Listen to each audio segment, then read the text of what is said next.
Les essais cliniques dans le parcours de création d'un médicament sont une partie fondamentale. Entre ce qu'on appelle la recherche fondamentale sur la paillasse ou dans les ordinateurs et la mise à disposition du patient, il se passe à peu près 10 années. Et c'est 10 années pendant lesquelles sont impliqués des dizaines, des centaines, des milliers de patients selon les pathologies dans la recherche clinique au niveau mondial. Le rôle de la recherche clinique est essentiel pour les patients.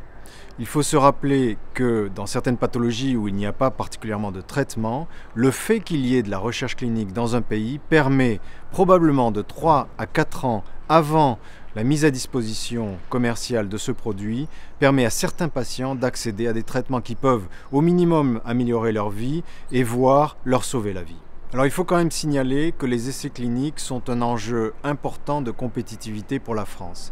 Alors compétitivité parce que ça permet des investissements, d'attirer des investissements de recherche, mais c'est aussi, puisqu'il y a compétitivité, être meilleur que d'autres pays pour pouvoir attirer ces investissements de recherche. Et encore une fois, investir en recherche dans un pays, c'est améliorer les hôpitaux, améliorer l'imagerie, améliorer la biologie et améliorer finalement le service de santé publique grâce à la recherche clinique.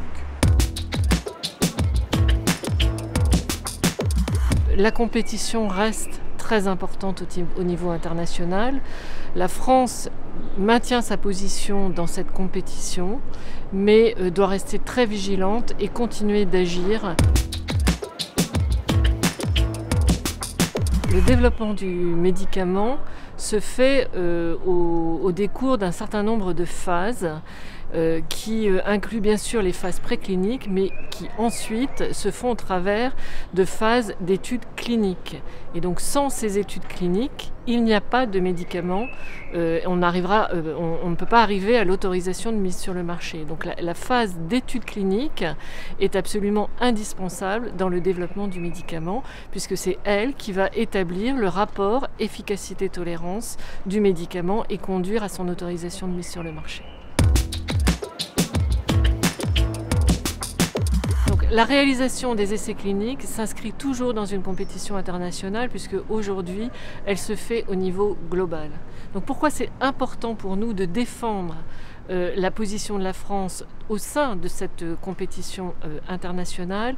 C'est pour plusieurs raisons. La première, c'est que la recherche clinique participe au progrès thérapeutique. Elle permet aux équipes soignantes qui vont participer à la recherche d'accéder aux nouvelles technologies. Et enfin, elle permet aux équipes soignantes de se mobiliser autour de la prise en charge thérapeutique et de progresser dans cette prise en charge. Les essais thérapeutiques sont essentiels dans la maladie d'Alzheimer, car la maladie d'Alzheimer est une maladie neurodégénérative qui peu à peu détruit le cerveau, et seuls les essais thérapeutiques pourront d'une part nous aider à mieux comprendre ce phénomène et le stopper.